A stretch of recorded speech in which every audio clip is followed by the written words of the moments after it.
আসসালামু আলাইকুম রহমতুল্লাহ। সবাই কেমন আছেন? আশা করি ভালো আছেন। তো আপনারা ট্রাস্ট এক্সচেঞ্জে বিকাশ কিভাবে করবেন, নগদ কিভাবে করবেন, রকেট কিভাবে করবেন এবং ব্যাংক ট্রান্সফার কিভাবে করবেন, পে বিল কিভাবে দিবেন, ফ্লেক্সি লোড কিভাবে করবেন। তো আজকে আমি আপনাদের সবকিছু বিস্তারিত বুঝাই দেবো ইনশাল্লাহ।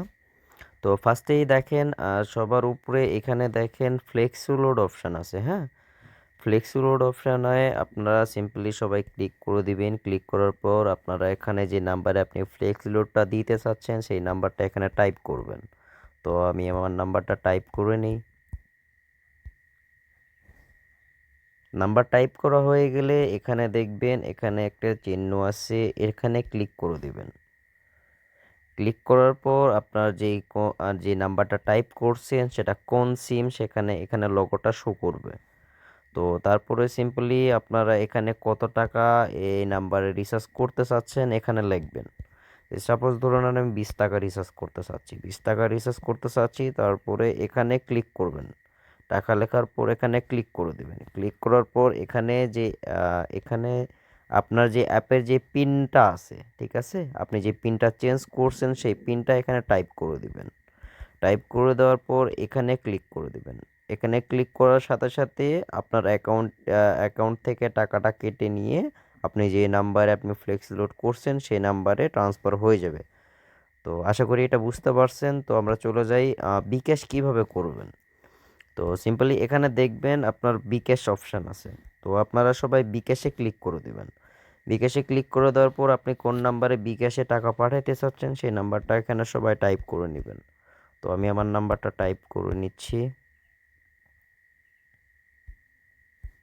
তো টাইপ করা হয়ে গেলে তারপরে এখানে ক্লিক করে দিবেন।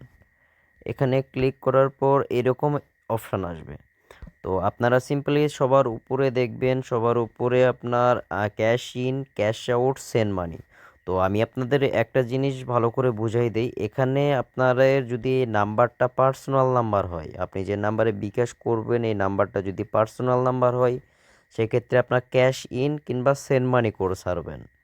ঠিক আছে?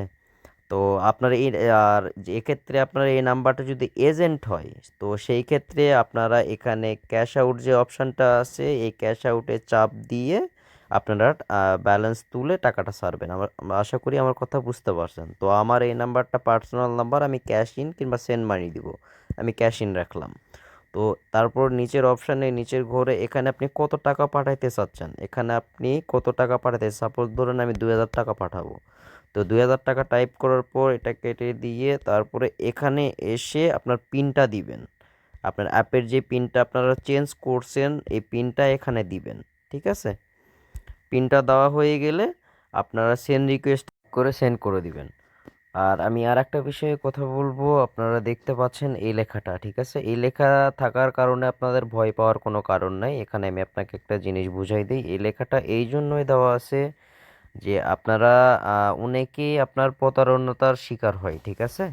তো এই লেখাটা এই জন্যই দেওয়া আছে যে ভাইজান আপনারা প্রবাস থেকে যারা বিজনেস করেন তাদের মনে করেন এই রেমিটেন্সটা সরকার পায় না, হ্যাঁ? আপনার অন্য কোনো অ্যাপস থেকে লেনদেন করলে ওই অ্যাপসের রেমিটেন্সটা সরকার পায় না, কিন্তু আমাদের এটা 100% অফিসিয়াল অ্যাপস। এই অ্যাপস থেকে আপনি 1 টাকাও যদি লেনদেন করেন সেটার ভ্যাট কিন্তু সরকার পায়।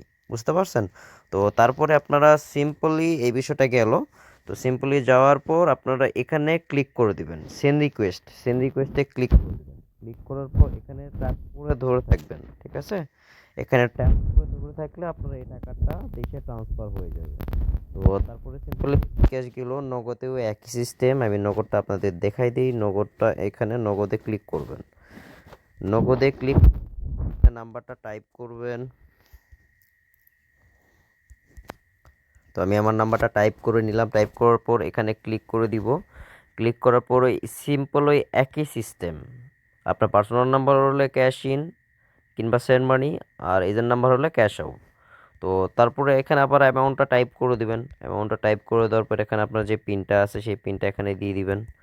পিনটা দেওয়ার পর এখানে দেখেন সেন্ড রিকোয়েস্টে ক্লিক করে দিবেন।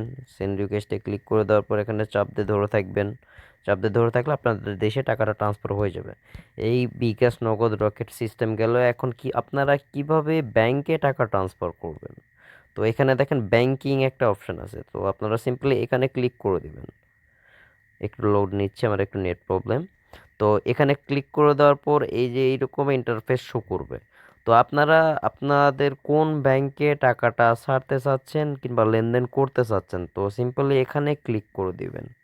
ফার্স্টে সবার উপরে যে অপশানটা থাকবে এখানে ক্লিক করার পর এখানে আপনার বাংলাদেশ অল ব্যাংক দেখতে পাবেন, যে কোনো ব্যাংকে আপনি টাকা লেনদেন করতে পারবেন। তো আপনি ধরেন সাপোজ ধরেন সিটি ব্যাংকে আপনি লেনদেন করবেন, তো এখানে নিচে স্ক্রল ডাউন করার পর এখানে সিটি ব্যাংক লেখা আছে, এখানে ক্লিক করে দেবেন। ক্লিক করে দেওয়ার পর আপনাদের অ্যাকাউন্ট নাম্বারটা, যে অ্যাকাউন্টে টাকাটা ছাড়তে চাচ্ছেন সেই অ্যাকাউন্ট নাম্বারটা এখানে টাইপ করে দিবেন। তো টাইপ করে দেওয়ার পর এখানে মোবাইল নাম্বার, আপনার এই অ্যাকাউন্টটা কোন নাম্বারে খোলা আছে সেই নাম্বারটা এখানে লিখে দিবেন। এখানে মনে করুন সাপোজ একটা নাম্বার লিখে দিলেন, লিখে লিখে দেওয়ার পর এখানে অ্যামাউন্ট নেম, ঠিক আছে, সরি অ্যাকাউন্ট নেম আপনারা যে অ্যাকাউন্টে টাকা পাঠাইতে চাচ্ছেন সেই অ্যাকাউন্টের নাম কি দেওয়া আছে, তো আপনারা এখানে নাম যে অ্যাকাউন্টের নাম যেটা দেওয়া আছে সেটা এখানে লিখে দিবেন, ঠিক আছে। লিখে দেওয়ার পর এখানে অ্যামাউন্ট অ্যামাউন্ট চাচ্ছেন, সাপোজ ধরুন আপনি 1 লাখ টাকা পাঠাবেন।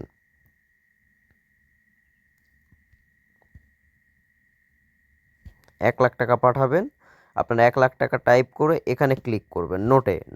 এই নোট যে অপশানটা আছে এখানে আপনারা কি লিখবেন, এখানে আপনি সাপোজ ধরেন আপনার ব্রাঞ্চ নেম দিতে পারেন, কিংবা আপনি যদি চান এখানে আপনি কিছু লিখবেন, ইনকামিং মেসেজ কিংবা যে কোনো কিছু আপনি লিখতে পারেন, এখানে কোনো সমস্যা নাই, ঠিক আছে।